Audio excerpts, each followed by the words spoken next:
All right, well, welcome everybody. My name is Lauren Burt. I'm the NSDA competition manager. Elgin? I am Elgin Woody. I'm the coordinator for DEI and membership. And we are going to do a judge training session tonight for our Springboard events. So tonight we're going to cover a really brief introduction to what speech and debate is. We are assuming that everybody here has a little bit of background in speech and debate because we're going to focus on how to give constructive feedback as the main part of this presentation, but we will provide you with some additional resources if speech and debate specifically is something that you require more training on. We're going to go into a little bit about how to use Tab Room and NSDA Campus to judge our online tournaments. We'll go over judging speech, judging debate, considering bias when you are giving feedback and making decisions, and then talking about some sample feedback.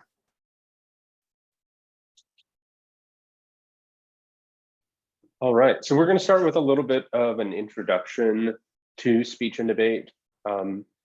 Before I started working at the NSDA, I coached for 10 years. And so over that time, I learned quite a bit of an experience talking with folks who were new to judging. And the number one thing that they said when they were introduced to the idea of judging a speech and debate tournament is, but I'm not qualified to judge. And the simple truth is that everyone is qualified to judge for the most part, as long as they're out of high school. And in some cases, we even let high school competitors judge some tournaments where middle schoolers are involved. But overall, I promise you, you are qualified to judge, especially if you are here and watching this video. We promise by the end of this, you will be very qualified to judge. A little bit of myth debunking. The biggest problem that the activity faces is that a lot of people don't know what speech and debate is. And they hear the word debate and they may just picture a bunch of high schoolers in a room throwing hot takes at each other and screaming and yelling, when there's a lot more structure to competitive speech and debate than people might think. The way that I like to summarize speech and debate is that it is competitive speaking, acting, and debate, that there are three categories. And to think of it kind of like track and field, where people know that in track and field, there are two categories of events you can compete in, track events and field events. That there are lots of track events, like there's lots of sprint events, there are long distance events, there are hurdles events, there are a lot, and there are lots of field events.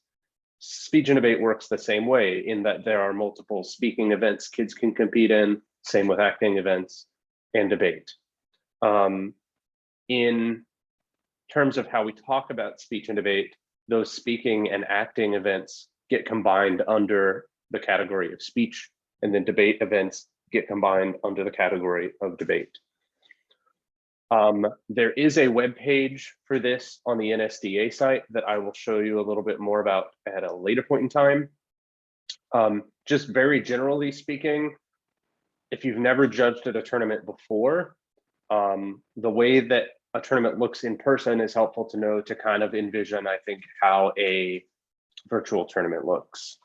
So at an in-person tournament, essentially every classroom in a high school building or a middle school building could be getting used, where rooms 500 through 510 are for this event, and 300 through 330 are for this event. And the whole school is sectioned off like that. And throughout the entire day, kids are going to rooms and competing in those rooms, getting out of them, and then rotating essentially over the course of the entire competition. In a virtual space, you as a judge, instead of walking from one end of a high school building to the other, or from one building to another building, we'll be doing that virtually, where on Tab Room, Lauren will talk to you more about this in a second, you will go from clicking one room for you to join and judge, leaving feedback and ranking the opponents, and then maybe leaving and going to another room. It's just that you're not moving your body physically from one classroom to another. Thanks, Eldrin. We're going to talk a little bit about the logistics of judging online. So what that actually looks like. And before going into this discussion, there's kind of two terms that you should know.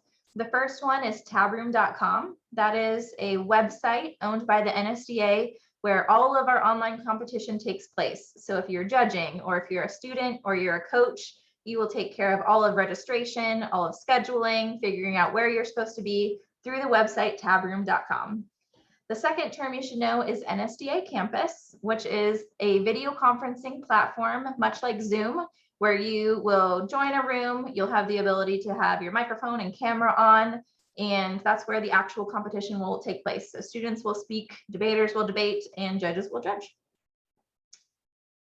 Now, if you are a judge that is newer to judging online, the first thing that you need to do to get set up is make sure that you have an account at tabroom.com. And the way to do that is just to go to tabroom.com and click the sign up button in the upper right to fill out the information. Now, if you do have an account already, there is an extra step that we ask you to do, and that is to log in. You can tell that you're logged in because you'll see your email address in the upper right-hand corner. And clicking that email address is the way that you always get home on Tabroom. So if you ever get lost in any of this, click on your email address in the upper right to get back to that home page. But we're going to have you click on your profile in the upper right here. And there's two pieces of key information that you're going to want to make sure is filled out before you're judging at any online event for our Springboard series. The first one is down here on the left, which is your cell phone and your cell phone provider. Now, those two things are very important because we as tournament directors will text you information about where you need to be and when, so that you are never missing your judge assignments, and having your phone number and cell provider in here correctly are key to making sure that that's done. The second thing that is essential to making sure you are set up to judge at an online tournament is making sure that this box in the bottom right that says send no emails or texts is not clicked. So you should not have a check mark in that box, because if you do, we will not be able to contact you with any tournament announcements. So those are the two most important things to check in your profile. There are a couple of other things that are just good practice.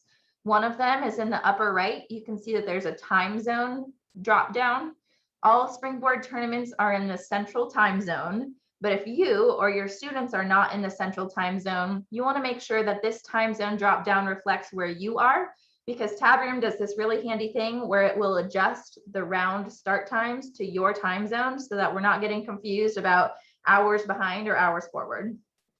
The second thing that's good practice, if you feel comfortable doing so, is adding your pronouns down there in the bottom right. These pronouns will be texted and emailed to other participants in each round that you are judging. So the students and any other judges that are in your round. And that's just nice so that people are correctly referring to you. You should also know as a judge that you will receive text messages and emails that may include student pronouns, and you want to make sure that you pay attention to those so that everybody feels comfortable in the round. Once you've got your profile set up on Tabroom, you'll want to make sure that the event that you think you're judging at is listed under the upcoming button. So if you click on your email in the upper right corner in Tabroom to take you to your home page, you'll see the judging header on the right side and this button that's called upcoming. And clicking on that will show you all the tournaments that you are registered to judge at. So you can see that I, as a judge, am registered for the first Springboard scrimmage. And this is a really good check to make sure that you are registered correctly for the tournament. If you don't see the tournament that you believe you're registered for there, you are not actually signed up to judge, and you want to reach out to the coach of your school to make sure you get signed up. But doing those two things, getting your profile set up and making sure that you see the Springboard event under the upcoming button, means that you are ready to judge. The last thing I want to draw your attention to in the bottom right here is that there is an NSDA campus test room available for anybody with a Tabroom account that we really encourage all judges to check out before they judge. There are some network issues if you're at schools sometimes that need some settings adjusted with your IT folks. That's really good to know that before you get into a round and need to judge and find out that you can't hear anything. You'll be able to test your microphone, test your camera, and see some of the controls in that video conferencing room so that you are familiar and comfortable when it is time to actually do the judging. Now, the day of competition for the Springboard series, it'll be about 30 minutes before the start time of round 1. You will log into Tabroom and you'll see that a new button has appeared under that judging header on the right side. And that new button will say current ballots and panels. And clicking on that button will take you to the page that's shown here. It will show you your current rounds, which means the rounds that have been assigned to you to judge. with some information there. So it tells you that you are Judge Burt. I'm Judge Burt. I'm judging LD round 1. There's a video icon under the room column, and clicking that icon will take me into that NSDA campus room where the students will join me to debate. It'll tell me the start time in both my time zone and the tournament time zone, which is Central Time.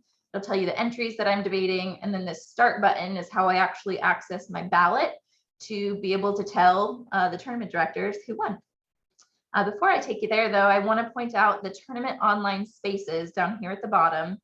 Every school will have its own squad room that coaches, judges, and students from that school can access at any time during the scrimmage or the tournament.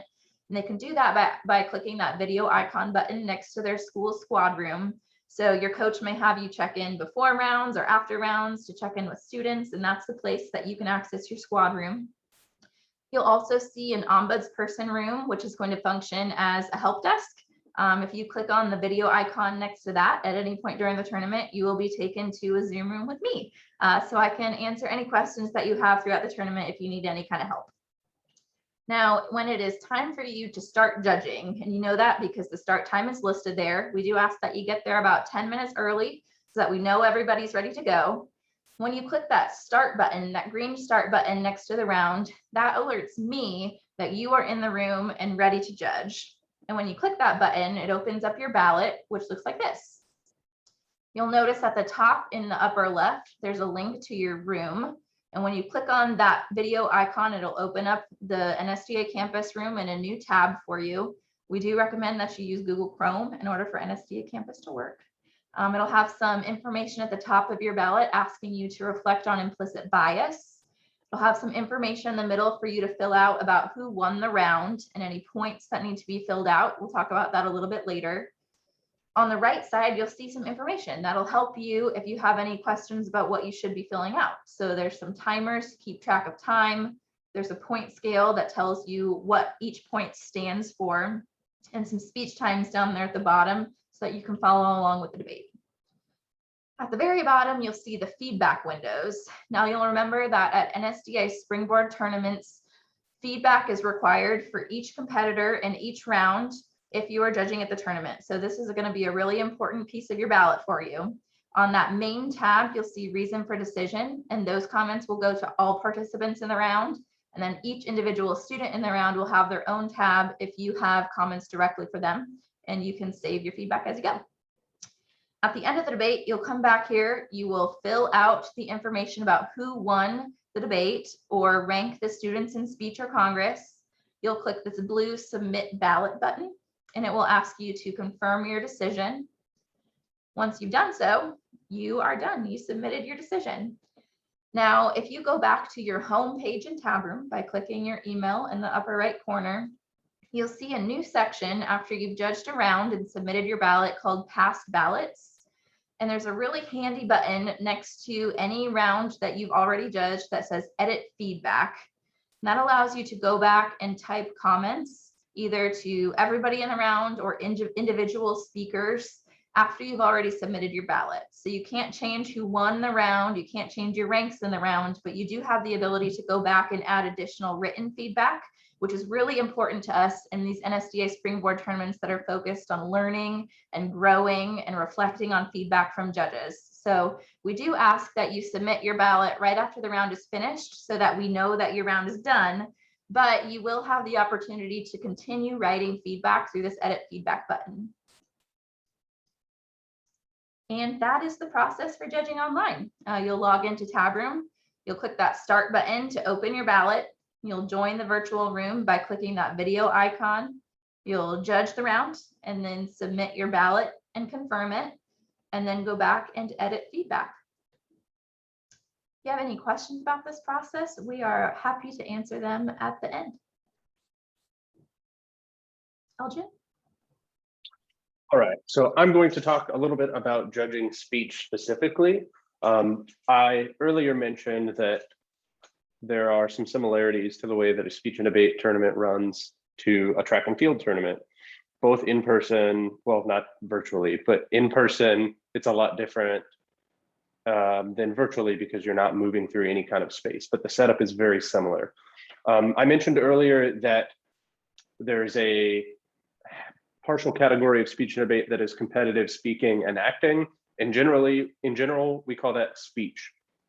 So I listed some of the speaking events that you might be judging in these tournaments: original oratory, informative speaking, extemporaneous speaking, pro-con challenge, original spoken word poetry.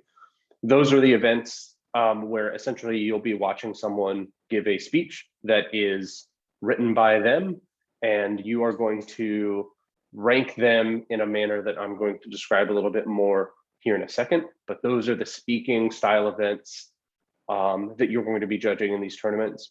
On the competitive acting side, which we call interpretation, or sometimes we just shorten this and call it interp. The events in that category are humorous interp, dramatic interp, program oral interp, or often that is shortened to POI, duo, and then prose and poetry. Oftentimes we shorthand a lot of things in speech and debate. So you might just see acronyms or just 2 letters for an event. So humorous interp might become HI, dramatic interp might become DI. So bear that in mind. Just remember, these are the titles of the events. Sometimes they get shortened a little bit. In speech, the way that it will work for you, rather than judging a debate round where you're watching people debate and there are teams, in speech, you will watch a handful of competitors perform one at a time. So in an in-person tournament, the way that would work is you would be sitting in a classroom with 5 or 6 or 7 competitors, and one at a time you would call them up, and one at a time they would do their performance and then sit down, and then you'll call the next one up, they will do their performance, and then they will sit down. In a virtual space, obviously that looks a little bit different because you're not actually sitting in a classroom with them, but you'll be sitting in a room with them, and you can make the process happen the exact same way.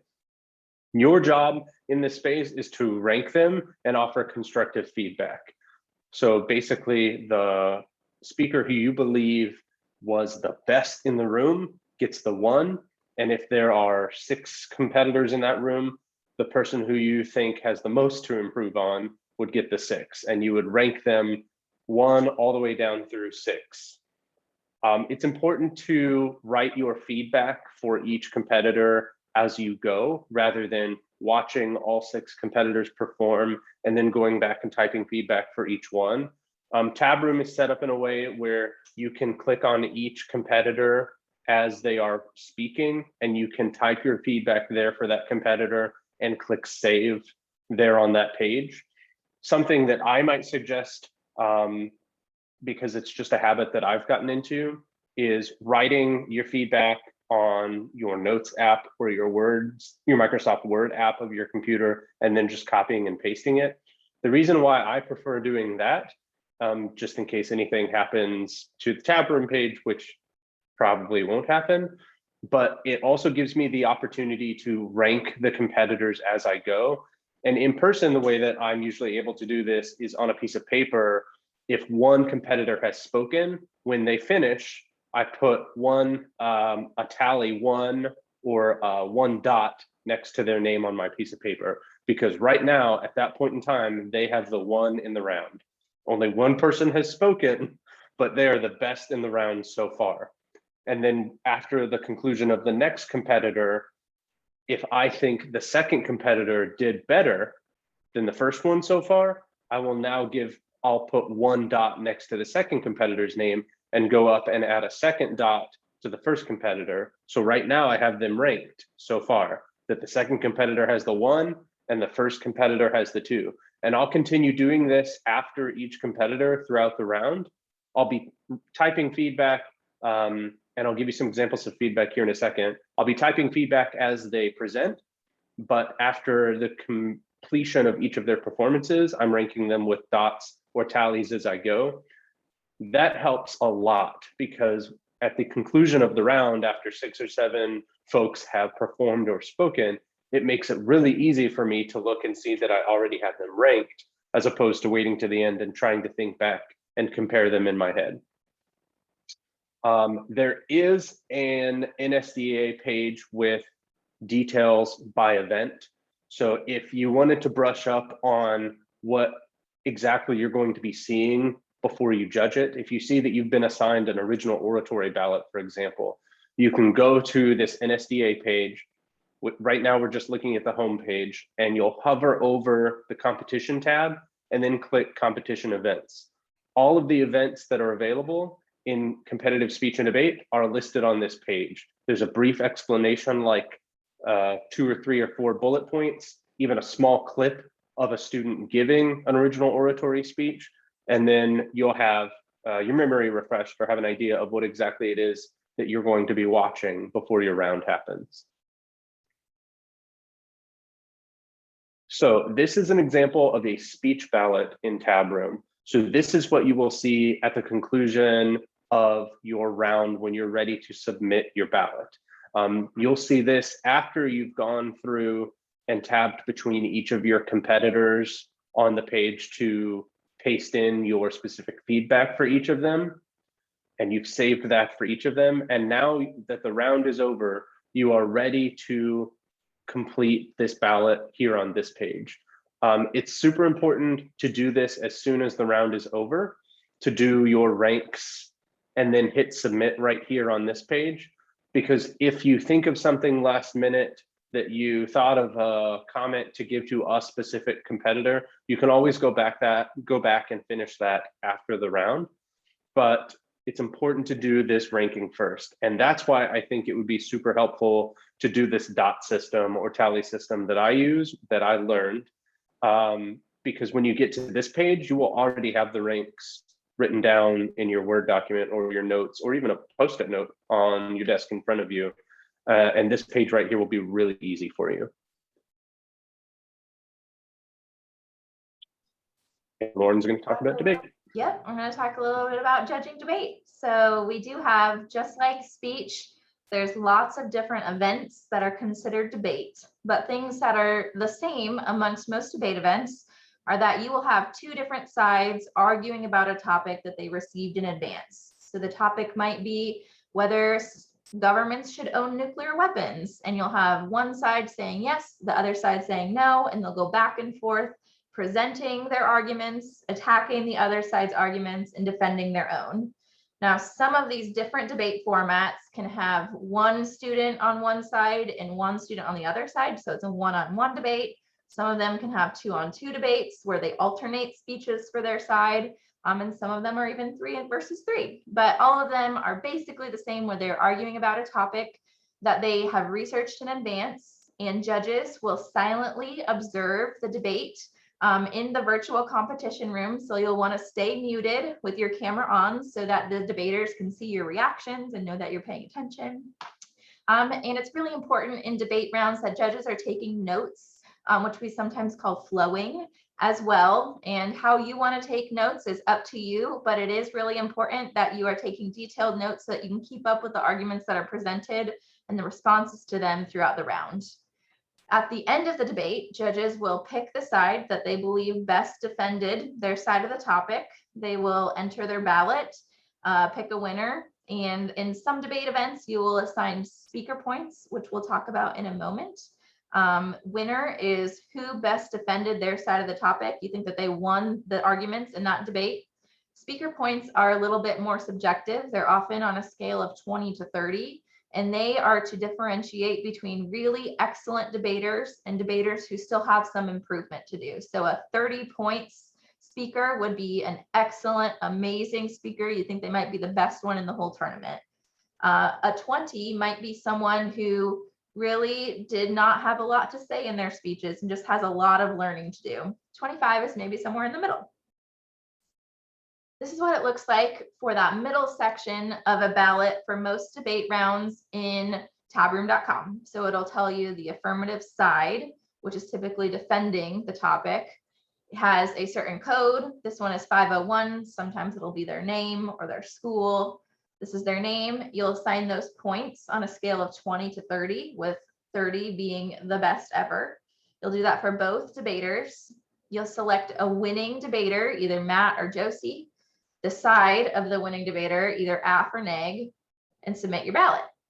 If you believe that Matt was the best speaker you've ever seen, but Matt actually just for whatever reason did not win the arguments in the round, but they were incredible and you think that they're going to do really well in the tournament, you can give what we call a low point win, which is they got higher points than Josie, but Josie actually won the debate. So you would submit your ballot and confirm it and be done. That is what it looks like for public forum, Lincoln Douglas, policy debate, and BQ. Aside from the fact that there might be 2 debaters listed, you give points to each of them, and those 2 debaters would represent one side, the affirmative, and other 2 debaters would represent the negative. So there'd be 2 kids listed here instead of 1. Congress is also a debate event, but it is judged a little bit differently. Congress mimics the United States Congress, where you'll have speakers in a room, typically between 8 and 15 speakers in one room with multiple judges. Each judge will independently rank the top students. You'll see students arguing for and against pieces of legislation that they received prior to the tournament. And you will rank, or you will give a point score for each student's speech on a scale of 1 to 6 and give comments for each speech. So if a student is speaking in favor of an agriculture bill, you can give them a 6 if it was an excellent speech and give them feedback on that speech. They might give more than 1 speech. And at the very end of the round, you will rank the competitors separately from their speech scores, 1 to 8, with 1 being the best. And then everybody who is not in the top 8 will receive tied ranks of 9. So you will give speeches on a speeches tab on the ballot per speech points on a scale of 1 to 6. You type the topic that they're talking on, whether they're speaking for or against the bill, comments and feedback, and you would give them points for the speech. And then over here on the right side at the end of the round, you would rank them 1 to 8, and anybody who was not in the top 8 would be tied for 9 and submit your ballot. The ranks are to determine the winners, but the speeches determine the NSDA points that students are given for competing in that round. And finally, we have world schools, which is another form of debate that's judged a little bit differently. Each team will have 3 speakers that are debating on a topic. In world schools, that topic is called a motion. And judges are going to give scores for each speaker based on the content of their speech, the style of their speaking, and their strategy in that speech. The team with the highest overall score wins. So the ballot and tab room looks a little bit more confusing because there's just a lot more point totals to enter. At the top here, you would pick the first speaker and give them style points, content points, and strategy points. You do that for each speaker in the round. And at the bottom, it will total up whether the prop, which is the affirmative side defending the resolution, and op, which is the negative side arguing against the motion, has higher total team points, and whoever has the higher total team points wins. So you would click that at the bottom and submit your ballot. That is a really brief overview of judging speech and debate. Like we mentioned, if you want more training on specific events or what speech and debate is, we do have resources that we're going to share with you at the end, or that competition events page that Elgin mentioned is a really good resource. All right, so we're going to talk a little bit about considering bias. Random but relevant fact here, this is something that is super important to me, not only because I serve as the coordinator for DEI, but also bias is something that I studied in my master's program when I was in a communication master's program at University of Colorado. So a lot of this information that we're about to go through comes from research there, but also a lot of the debate world. So the first place that I think it is really important to start is just an acknowledgement that all human beings have an inherent bias. That is because we are human, which means we are inevitably flawed. And that is one of those flaws, that we all have inherent biases. I could teach and have been a part of an entire class about bias and where that comes from. But for the purposes of your time tonight, I will save you all of that time. But generally speaking, having an inherent bias doesn't make you a bad person. It just requires that we constantly work and grow. Speech and debate is a very subjective activity, especially when we get into judging speech events. It is a lot less black and white. And so in gray spaces and subjective spaces, it is important to be aware of what our biases are and how we can do our best to remove those and judge in an objective way as much as we can. So a reminder here is not necessarily to push back and fight on whether you are inherently biased, or whether that means you're a bad person, or whether that means that I'm saying you're bad or racist or sexist. Instead, we're just here to acknowledge that inherent bias permeates all aspects of culture, especially also including speech and debate. Actually, go back a little bit. I think I want to say two more things real quick. On the second bullet point here about speech and debate being subjective, when it comes to judging, speech and debate is definitely subjective.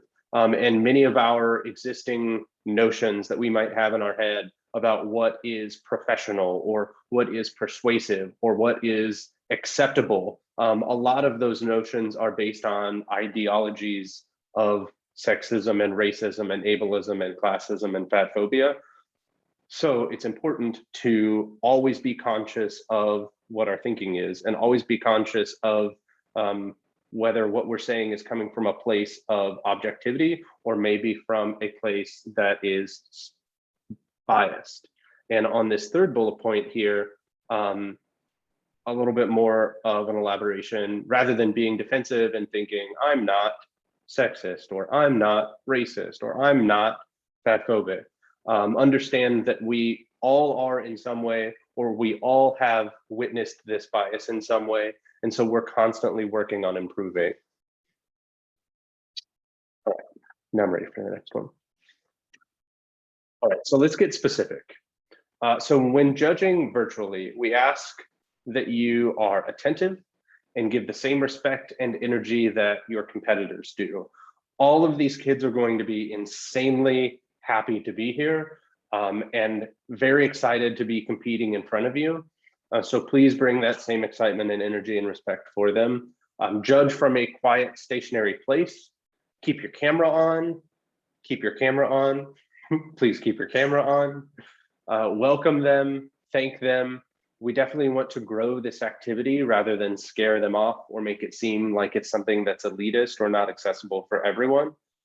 And then I want to talk a little bit here about covert bias versus overt bias, because a lot of people can agree that overt bias, such as overt sexism or overt racism or overt fat phobia, is really easy to identify and say, for example, I am not any of those things because I don't do these very overt, specific racist, sexist, or fatphobic, for example, things. But also those things, that type of bias and those type of prejudices do operate in lots of covert ways. So lots of language that you might have heard or oftentimes that makes its way onto ballots that I'll talk about here in a second might be covert sexism or covert racism or covert classism. A few examples of this would be things like aggression or dress or dialect and accents and offensiveness. So aggression, for example, starting there, oftentimes comments about aggression more often than not end up being covert sexist comments that disproportionately affect female presenting debaters, that more often than not comments about aggression are written on ballots towards female presenting debaters because it is just a microcosm of a larger social issue that women are too aggressive and too shrill, for example.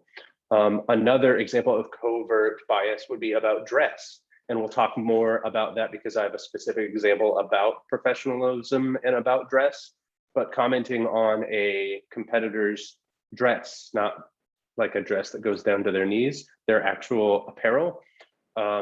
Oftentimes that disproportionately affects folks who maybe can't afford to buy a full suit or a three-piece suit or a really nice dress that you might see that others might be competing in. And then like dialect and accent, for example, we have a very diverse range of competitors who compete in speech and debate tournaments, and where they come from might mean they have a very thick dialect, whether it means they're from the South or the Southeast or the very far North, and it changes how they pronounce words, and it might be different than how you are used to hearing those words pronounced. Try to judge them based on the content that you are hearing in their speech, rather than nitpicking dialect and accents. And then this notion of offensiveness, I think, is also important to stop on real quick about covert bias, especially in the competitive acting events or interpretation events. Students might be in interpretation events. What students are doing is they take a book or a play and they cut it down into 10 minutes and they act out the whole thing themselves to tell a story.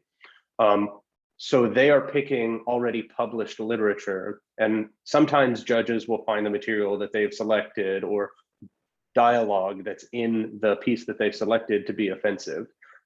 Offensiveness is a pretty subjective idea, but as long as someone's existence or life experience is not being insulted, be aware of this notion of offensiveness as a way of gatekeeping kids from success.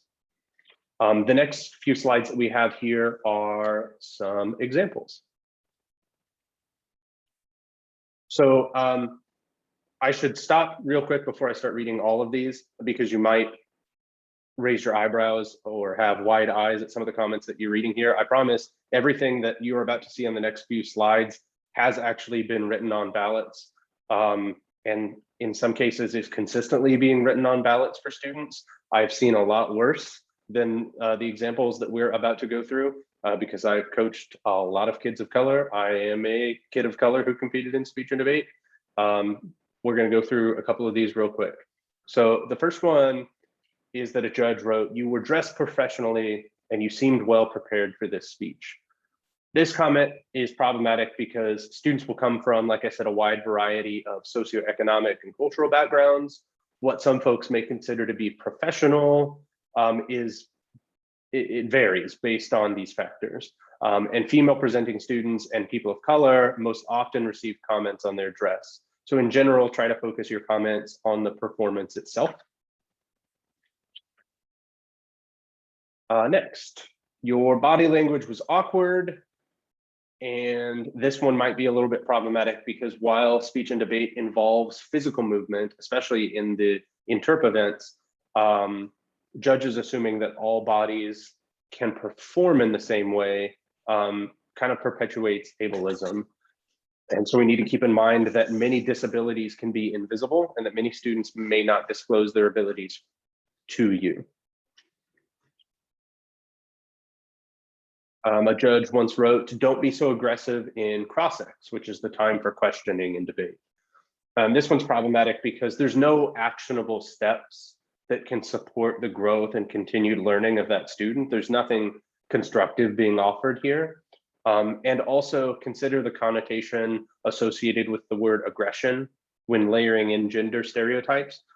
There are, like I said previously about something else, there are decades of academic research about this, about how female presenting folks more often than male presenting folks receive comments and criticism about being perceived as aggressive. It happens in presidential debates. It happens when elected officials speak in public. Like I said, this is a microcosm of something that happens at a societal level, definitely happens in speech and debate. So we need to be aware of gender stereotypes and actually giving constructive feedback. A judge wrote, "The pitch of your voice could use some work. Try not to be so shrill." This is one that's problematic because with increasing usage of technology for speech and debate, it's important to consider how technology may be impacting your perception of the competitor. Your computer might change how their voice sounds. Someone separately might have had some kind of vocal cord surgery that has led to their voice sounding different, and they can't control what their voice sounds like. But most importantly, like on the previous slide, This doesn't offer any kind of constructive feedback about the performance that you saw, about the speech that they wrote and gave, or about the intern performance that they gave. Another judge wrote, next time, please find a quiet space in your home from which to compete, or you should plan ahead to have backup technology to be available to give your speeches. This one is problematic because our participants come from a diverse set of backgrounds, and as such, they might not have access to backup technology or quiet homes. Additionally, here, their location might be further impacted by their proximity to the internet or lighting, or maybe other family members' presence in the home. So please do not assume that they have entire control of the environment that they're competing in. They are really just doing the best that they can in the space that's available to them. All right. This slide is a list of a bunch of judge comments, and then the slide after this is a comment that addresses all of them.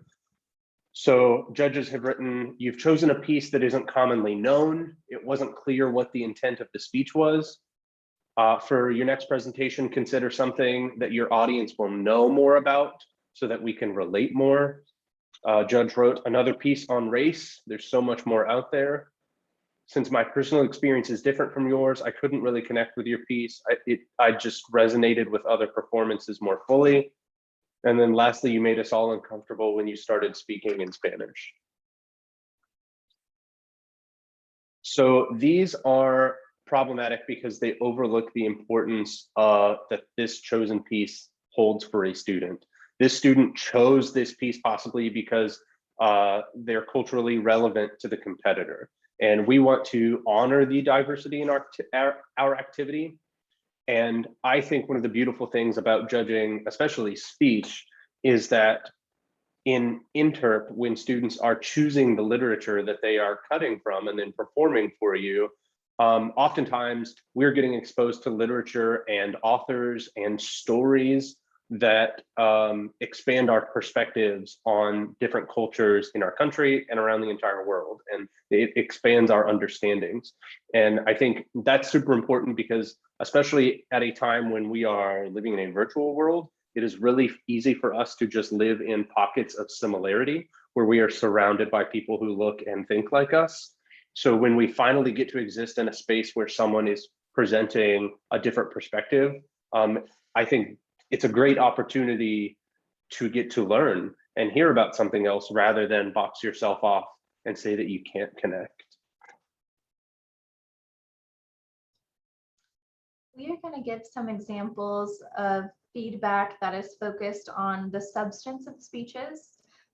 You should always be examining your implicit bias, whether you're talking about the substance of speeches or the way that people are speaking. So you'll want to keep that in mind while we go through these comments as well. So I'm going to start with debate comments. So remember, debate is two sides arguing about a topic. It's typically focused on logic, evidence, examples, and arguing back and forth. So when you're giving debate comments, there are 4 things that you should try to include on every ballot that you submit after a debate round. The first one is one positive thing that each student should continue. Remember, we're focused on growth and learning and making students feel welcome in this space, and telling them what they're doing well is really important to do that. Second thing is one negative thing that each student should improve. Now, when we say negative thing, that doesn't mean that we are being mean or telling them that they are wrong. We are just suggesting constructive criticism to help them get better from round to round. The third thing to include is why you voted. Often in debate, this is referred to as the reason for decision, or abbreviated RFD, which is what you'll see in tab room on your ballot. And this typically goes to both competitors. That is an overall look at the round to say, I ended up voting for the affirmative side, the side that defended the topic, and here is why the affirmative convinced me that their side's arguments were best. Lastly, you'll want to offer words of encouragement. I always start every ballot with some thanks to the competitors for being there and sharing their time and experience with me, because as we all know, this activity is transformative and it is awesome that they are dedicating their time to doing it. We're going to go through some example comments. and talk about how we could make them better so that students can continue to learn. So the first thing we want to focus on with debate comments is that we want to be specific when we're referring to arguments. So the example comment of "your arguments were strong" doesn't give students a lot to go off of when they're trying to make their arguments stronger for the next round. So instead, you could consider something like, "The specific argument about the environmental impacts of space exploration was strong," because that will pinpoint a particular argument that they made, so that they should say, "You know what, I'm going to leave that one alone because it was strong, and I will focus on improving my other arguments." It is something actionable that they can react to and improve. On that note, we want our comments to be actionable. We want the students to be able to take those comments back to their coaches or back to the other students on their team after the debate to have something to work on proactively before their next debate or before their next tournament. So the example argument: "You should work to improve your argument about how nuclear weapons risk accidents." That is specific. It's pointing to a specific argument, which is good, but it doesn't specifically tell them what they could do to improve that argument. It kind of just says this was a weak argument and you should make it better. So one way that we can make this actionable is to say, consider using a historical example to strengthen your argument about how nuclear weapons risk accidents. Look into the Fukushima disaster. So if you have some specific way that you think their argument could be stronger, like providing a historical example, and maybe even giving them a place to start with their research, that is something actionable that they can go back to their squad room on Monday after the tournament and start Googling to find evidence and make their argument stronger in a specific way. Specific and actionable. We have a sample comment: "I didn't buy your argument about the First Amendment. It just wasn't compelling to me." That is specific. It's talking about the first argument, but it is not very actionable in that it doesn't say how we could make that argument stronger. And it's not very specific in that it's not saying what it was about the argument that wasn't compelling to you. So a way to make that better would be, "You did not go into enough detail to explain how this campus policy is a violation of the First Amendment." So that's specific about what it was that was not good enough to win your vote. "Try spending more time expanding on this argument in your first rebuttal." So that's something actionable that they could do to address the specific issue that made the argument not compelling for you. Try to include a why. So an example: "Your response to their argument about states' rights was insufficient." It is specifically pointing out an argument, but it doesn't include the why the argument was insufficient. So a better way to describe this that is actionable and describes what you would be looking for that they can work on making better before their next debate would be, "Your response to their argument about states' rights was insufficient because it only addressed whether states have jurisdiction on this issue, not whether that right should be exercised." So that gives them maybe the hole in their argument that made it insufficient for you to consider voting on, and gives them something actionable for them to include in their argument in the next debate. Try to include why and an actionable step. So the example: "Your argument about increased conflict was weak," could be more explanatory and give them something to go off of by saying, "Your argument about increased conflict was weak because your Johnson evidence was from 1980. Look for more recent evidence about the conflict in Yemen." So this is better because it tells them specific reason why that argument was weak. Their evidence is outdated, and it gives them an actionable step. Look for more recent evidence, and even gives them somewhere to start by consider looking into the conflict in Yemen as a starting place for your research. Another example: "Your argument about increased conflict was weak," could be, "Your argument about increased conflict was weak because you ran out of time in your second rebuttal to fully explain." So the comments can be both substantive about how your arguments could be explained differently or include different evidence, but it can also be about strategy And strategy comments should include the same things. They should include why the strategy was not good enough and something that you should be changing about your strategy to be better in the future. So your argument was weak because you ran out of time, and your second rebuttal to fully explain it. The actionable step would be work on stating your arguments concisely and without repetition to save time. So that gives them something to do better and includes why the original strategy was not compelling. You want to be specific, actionable, and include a why. So your first speech was excellent versus your first speech was excellent because of your organization. Your arguments were easy to follow and understand. Try pausing before you move on to the next argument so I have time to follow along in my notes. So it's not just negative feedback that needs to have actionable steps or explanation, but also positive feedback. If you're telling students that they were perfect and great and excellent, that is not giving them room to improve. And I would wager that every debate you will see has something that they could do better or work on. So even when you're giving positive feedback, explain what it was that was so good so that they can continue to repeat that, and try to include ways that they can make it even better. So those are the comments about something good that they did, something that they can do better, which were the first two things that you want to include in your comments to debaters after the round. But you also want to include that RFD, the reason for decision, which is why you voted for one side over the other. You want your RFD to be specific and also comparative. So when we're talking specific, we want you to identify specific arguments that you found the most persuasive for the side that you voted for. And then in being comparative, you want to explain why the negative or why the other side's attempt to combat those arguments or attack those arguments were not good enough to make you vote for that other side. So an example would be, I voted for the affirmative because of the specific argument about how this policy can prevent loss of biodiversity. The negative argument about the expense of this policy was strong, but the affirmative one that protecting biodiversity is more important because it will save the cost of environmental conservation in the long run. So the affirmative made a really good argument. The negative tried to attack it, but here's why I did not think that that attack was sufficient to overcome the strength of the affirmative argument. And being specific in those arguments and comparative about why one was stronger than the other is really important for debaters to learn what they can improve in their strategy in the next round. Another example would be, I voted for the negative because of their argument about increased conflict.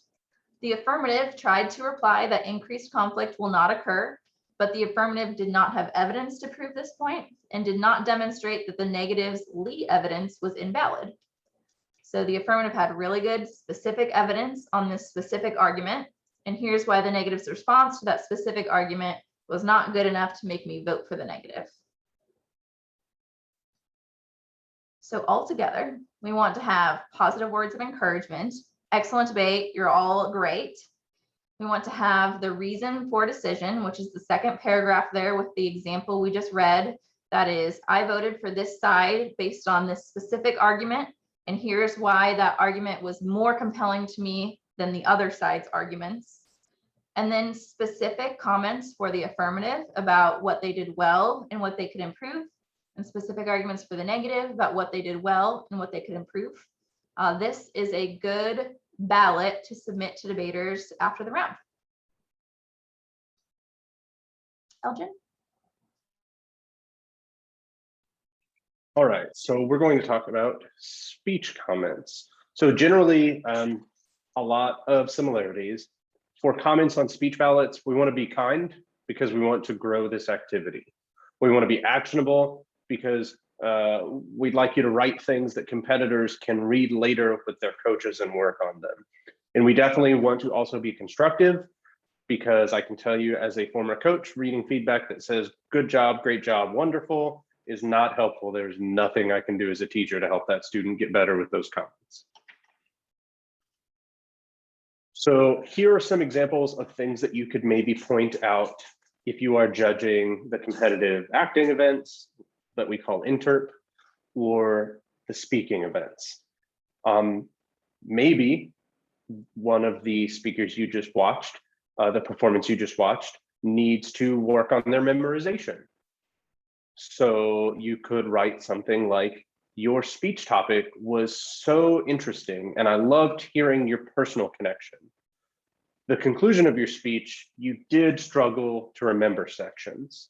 So if it was clear to you that the person who was giving the speech forgot some words in their conclusion, or they stumbled over their words, or they paused for a second and looked up and thought, because they're trying to give this speech from memory and they couldn't quite remember where to go next, that might be a great comment to give though there. On the flip side, and this is where there's an or, you can also give feedback about memorization in a positive way. You can say, you made it through your entire speech of 10 minutes giving a memorized persuasive speech, and you didn't stumble trying to remember sections of your speech at all. That's really impressive, because admittedly, there are adults who would have trouble giving a 10-minute memorized persuasive speech. Maybe you watched a competitor who didn't have a lot of citations in their speech. A comment that you could give to them would be, you made excellent points in your speech, they just needed to be supported with cited evidence. And then on the flip side of that, maybe they gave lots of cited evidence and it varied. They cited books and they cited multiple different types of news articles from different sides of the aisle. And that might be something that you want to point out, because it would be the reason why you gave them the 1 or the 2 or the 3 in the round. A little bit more. Maybe you saw a speaker who used a lot of filler words and they need to turn those filler words into pauses. That might be great feedback to give. To be completely honest, that's going to be super frequent feedback that you're going to give judging speech, because even the most experienced speech kids still slip in a few ums and uhs, and they would benefit from being told that turning those into pauses will not break up their speech as much. On the flip side of that, maybe they were really concise and effectively used pauses throughout their speech, and you didn't notice any ums or uhs at all. That's definitely something to note. Maybe you saw a speaker who their speech was super short and they should use some more content, because you saw in advance that their humorous interpretation piece can be up to 10 minutes long, and you looked at your watch and it had only been 4 minutes. So maybe you would write that they need to add more content. Or you could note, you did a great job filling the speech with useful information without any filler content. Or the way you cut this speech, the way you cut this piece fit perfectly within the 10-minute window you were given. Maybe you were judging an event and you couldn't distinguish between the characters. So a comment that you could write would be that they should explore using different voices, making their voice sound differently. Because if I talk like this and I have a dad who's a part of the piece that I'm giving, changing my voice helps distinguish who is speaking in the performance that I'm making. So that's helpful feedback for them. So you might write that your characters were easy to distinguish from one another. And some specific feedback you can give there would be, I really liked how you made the dad character do whatever thing with your voice. That the way that I deepened my voice made it very clear that it was dad speaking in the room. So here's a specific example from an HI that I have judged. Maybe I wrote, the kindergarten student with crossed eyes and a stuffy nose and an inhaler was a very realistic portrayal.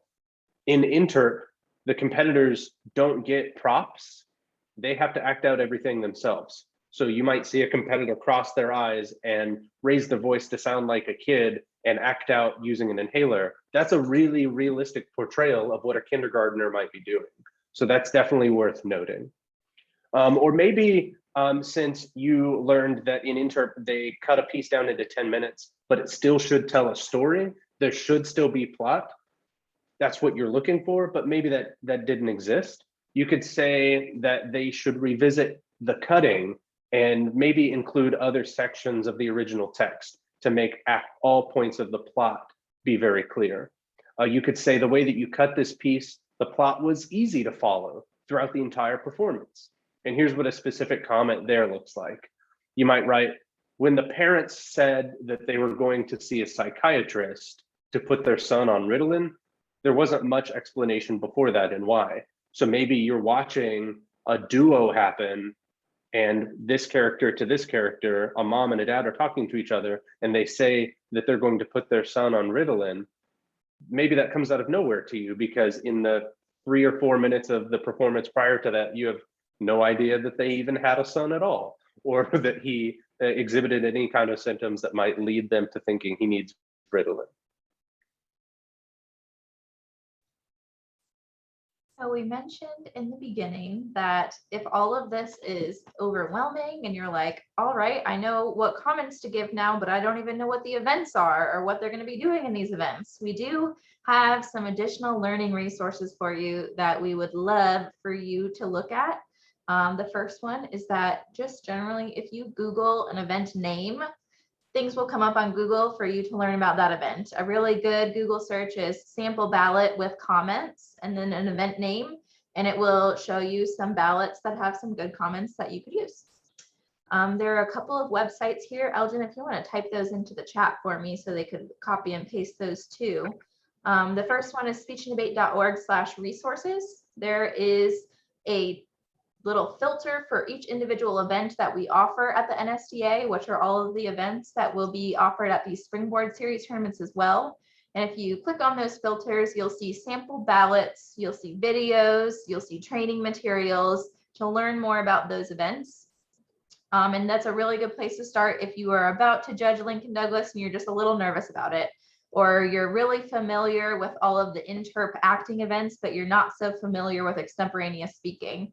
Just doing those as a refresher is a good place to start. speechanddebate.org/judge-training has a link to 2 different judge training courses. One of them is an intro to adjudication course, which will walk through each event in a little bit more detail than we did here. You know, what is original oratory? What is World Schools Debate? And that course was created between the NSDA and the NFHS. And the second course that is also created between NFHS and NSDA is a shortened portion of that full intro to adjudication course, which talks specifically about cultural competency and some of those implicit bias examples if you're interested in additional learning there.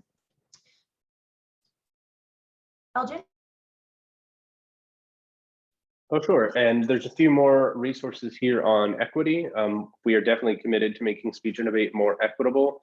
Growth is a constant process, and we are in that process at all times. A website here that might be really useful is speechanddebate.org/inclusion. There's a lot on that page, and I'm pretty proud of everything that's on it. And that is all that we have for you all today.